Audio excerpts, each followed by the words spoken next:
big part of habitat management for white-tailed deer is increasing food resources.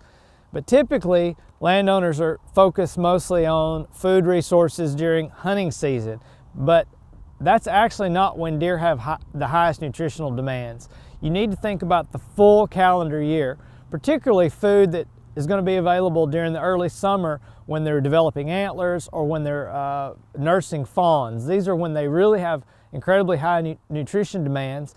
And so if you want to increase food resources during the whole year, you need to think about more than just a food plot. Do this through creating forested openings or thinning our forest. A simple way is to pick areas on your property that are eastern red cedar.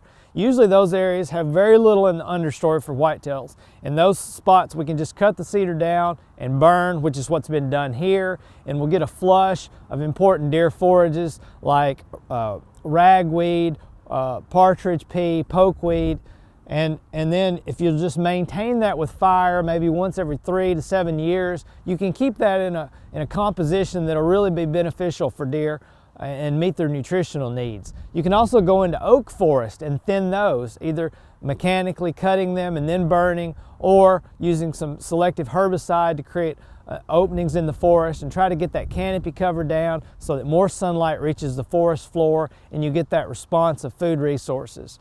So think about nutrition beyond just the hunting season. Think about what deer actually are consuming throughout the year, which is mostly forbs, broadleaf plants, and vines and shrubs. They do not consume a lot of grasses, so if your property is dense grass, you might think about practices like prescribed fire that can get more broadleaf plants on the property.